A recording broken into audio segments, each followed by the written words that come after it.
bum, bum, bum, bum, bum, bum, bum. Bum, bum, bum, bum. Kevin, good to see you. Come on in. Everybody, gather around.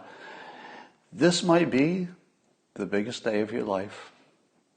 I say might. I don't know what the odds are, but it might, right? There are a lot of you here. For some of you, it's going to be the best day of your life. It just follows. Well, today you're going to learn the meaning of life for yourself. People may have different meanings. But while we're waiting for people to stream in here so they can get the full goodness, first, some updates. Have you seen that the news has turned pure loserthink? One of the chapters in my book, Loserthink, is mocking people who say that something good should have happened sooner. Because everything good should have happened sooner. And that's going to be the story of the coronavirus. So it looks like the Democrats are going to settle on this specific chapter of Loserthink to, it's funny that I have an actual chapter, a chapter in a book called Loserthink, and the Democratic strategy is to embrace it. They probably don't know it's a chapter in a book called Loserthink. I don't think it would matter if they knew. But, so they're going to say, if it had been done sooner, it would have been better. Do you know what we all know? If it had been done sooner, it would have been better, no matter what it is. Doesn't matter what it is. It would have been better if it had been done sooner. I mentioned earlier today that what the world needs is an app that lets you do really quick 3-second videos that you splice together automatically to make a lesson. Because lessons come in tiny little chunks. Whether you're telling somebody how to change a spark plug or anything, just little chunks. It turns out that there is one called Ario, A-R-I-O, and I guess it's an app for training. It looks like a big, big corporate kind of enterprise kind of an app. So it's a pretty serious app. I don't know if it works for individuals, but at least for companies that are looking to quickly train people up. Somebody in the field can apparently just take it out and say blah, blah, blah, blah, put in some text and words and video, and suddenly you've got an instant tutorial. So that's fun. Did you hear that Don Jr. mentioned on Twitter that he's going to be joining the Locals platform where I have moved much of my stuff. So that's a big deal. It's not every day that Don Jr. joins a social media platform. And of course, big part of the reason is that it's not subject to anybody's algorithm. I'm going to give you one great thought, followed by another great thought, and then I'm going to close it with another thought that's great. And then I'm going to give you the meaning of life. Are you ready? One that'll make your head explode. One that'll just make you feel good. And another one that makes you feel good. Here's the one that'll make your head explode. Joel Pollack tweeted this. I told him it was might be his best tweet. Because this will just blow your mind. I love it when somebody takes something you've been looking at forever and then just turns it around and you go, wow! I didn't know that was on the other side of that thing I've been looking at forever. And look what he did here. So this is Joel Pollack. He says, if real Donald Trump had shut down the country 2 weeks earlier, and remember that's what everybody's jabbering about, should have been earlier, if it had only been 2 weeks earlier, blah, blah.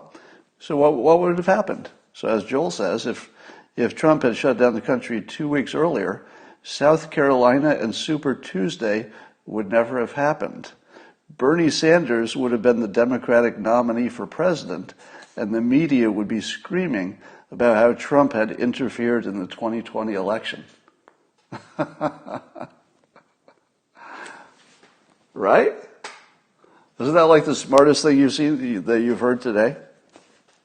I swear, sometimes if you just watch, the regular broadcast news, you're just getting dumber as you watch it. But how come nobody thought to actually play back the tape? Why was it Joel, who was like the first person who thought of this? Like, well, if you want to go back 2 weeks, let's rewind the tape. Huh? Let's take a look. If that's what you want, let's go take a look at what that looks like. That was a really clever insight. All right, Joel's got a new book coming out. I'm going to talk to him about that when we schedule that too, so that'll be fun. So this is a quote from Naval Ravikant, and it's just a smart little true statement, very optimistic, and it goes like this. Technology destroys jobs and replaces them with opportunities. I like that. Because if you don't have a job's a pretty good thing. But if you do have a job, what's even better is your own thing. So technology, it might take your job, but it also makes it possible for you to do your own thing. And I think a lot of people figured that out during the coronavirus. So Naval, that was the exact perfect message for the times. So look for your opportunity. There's plenty out there. And the president has promised, and before we do our micro lesson on the meaning of life, the president has promised more good news coming in the coming weeks, and fairly soon, about therapeutics and vaccines. Do you remember when the president was saying, I think we'll have a vaccine by, I forget when he said it, but everybody said, well, that's crazy. You're not going to have a vaccine by, September, October. That's kind of crazy. But, and I think Fauci was saying, it's more of a 12-month, 18-month situation. But I think the president's thinking, and of course, I can't read his mind, so I'm going to make an assumption here. I think the assumption is that he just trusted American ingenuity. And he trusted that in the context of an emergency, that Americans would just do what needed to be done, because we always do. It's actually a pretty good bet. And I was, philosophically, I'm completely with the president on that point, that however fast you think something can get done, we're going to beat that. And we'll probably beat it by a lot, because it's the top priority, and we're pretty good at this stuff. So I'll just give you that little bit of optimism. I think you're going to see mostly good news. Of course, the deaths are going to continue, and that's the tragedy.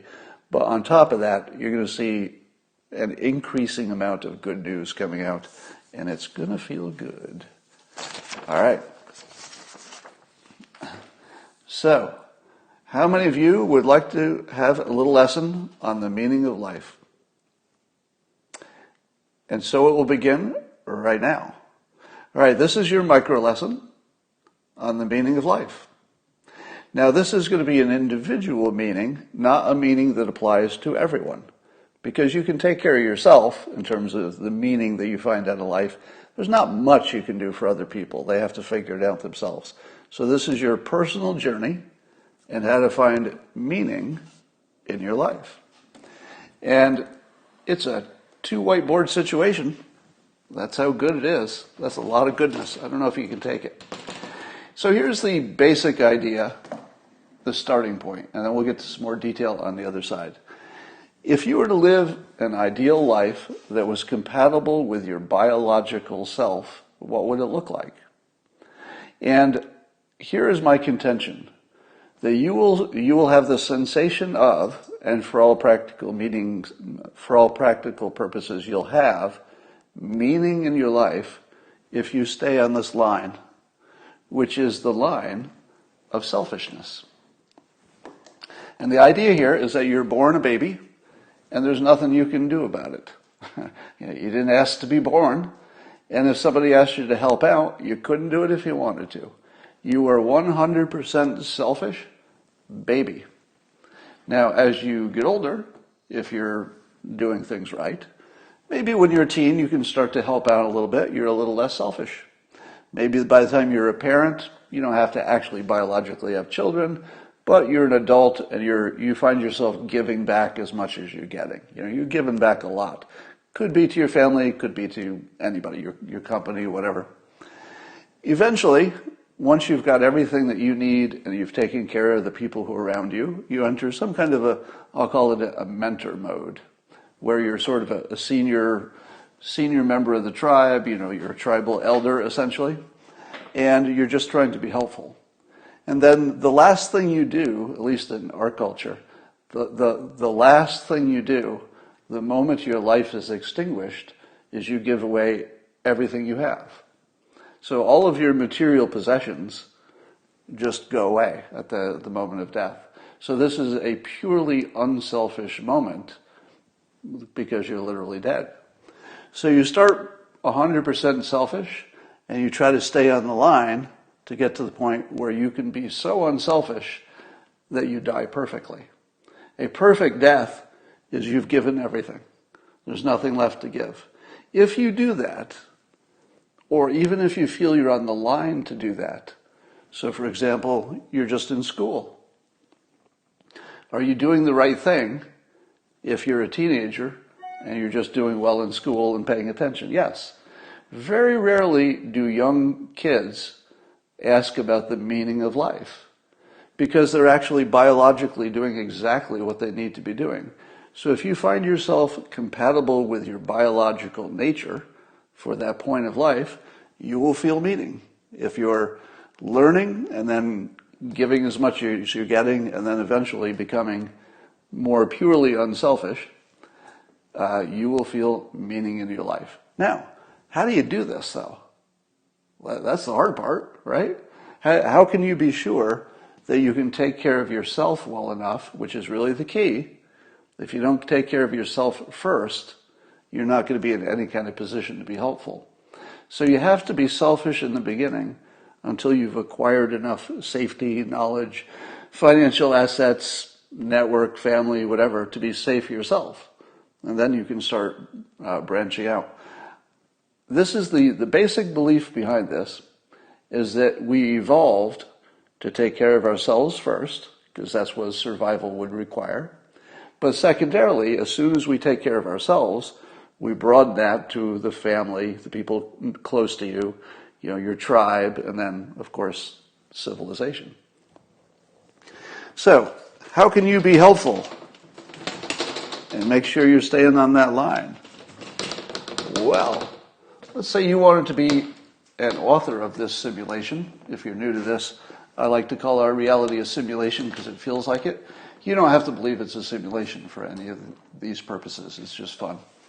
So when I talk about authoring the simulation, what I'm talking about is not necessarily changing base reality, because we don't have any access to base reality. Even if it changed, we might not know the difference, because we did not evolve to be able to know reality. We evolved to live in these little worlds that we manufacture ourselves. So to the extent that you can manufacture your own world, you become the author of the simulation you're living in and working.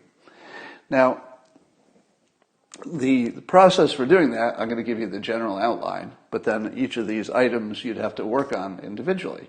So this would be how to understand your world the best in a way that helps you get to that great line where you're becoming more useful all the time. All right? So I broke it into 3 categories, but before you can even get serious on this, you need to understand the beginning point, that these are filters, not necessarily reality. And what I mean by that is, imagine if you would, you go to the grocery store, and I like to use this example.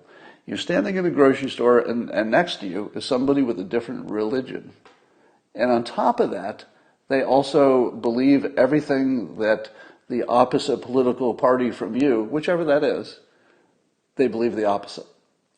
Are they living the same reality that you are? Probably not. They might be worried that that the leader is going to do something horrible, and you're not. So you live in a world where there's no risk for all practical purposes. That's what you experience as your reality. Again, independent from any base reality. It's just what you experience as your reality. Once you understand that we're all walking around in these manufactured realities, it frees you to author your own reality. If you feel you're a victim of reality, and it's just, well, I'm just the output. I'm not the input, I'm not the variables, I'm just what got squirted out the end. If that's your view of life, that's exactly how your life will go. If you believe that it's you who manufactures this filter on reality and then can live in it, you could turn yourself into, let's say, a Buddhist, if that was compatible with your thinking.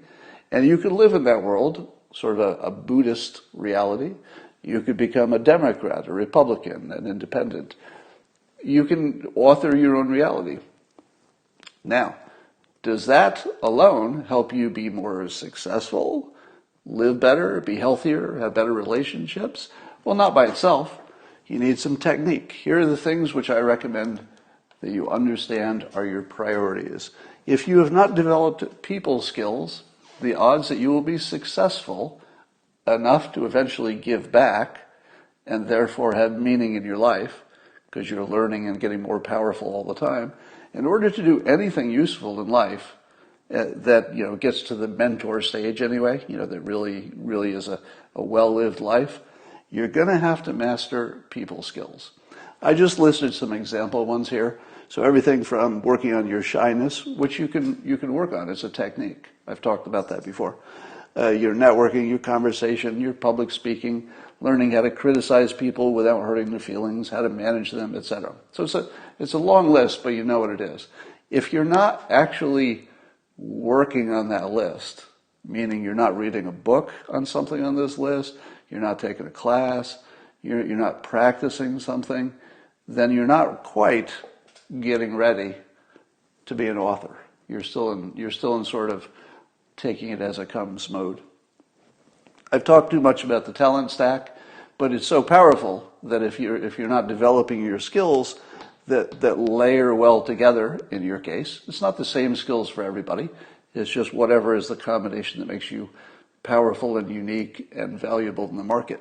If you don't have a skill stack and some people skills, you're just not going to be successful. I mean, you could. I mean, it's possible that people without people skills can be successful, but it's less likely, which gets us to the last thing. You should understand the math of life. I'll call it the odds, but it's really sort of the math of life. If you understand the math of life, you have basically a strategy. I don't like to use the word strategy, so I prefer to say, do you know the odds? Do you know that if you do this thing, you'll have better odds than this thing? Here are just some examples of it. I talk about how it's very typical in the business world to try 10 different things before one of them works. If you didn't know that, you'd give up after 3. But if you knew it was almost sort of built into the texture of civilization, I don't know why, but it's a good rule of thumb that you probably try 10 things and one of them is likely to catch on. You try 3 things, well, your odds are less. So understanding that about the world is important.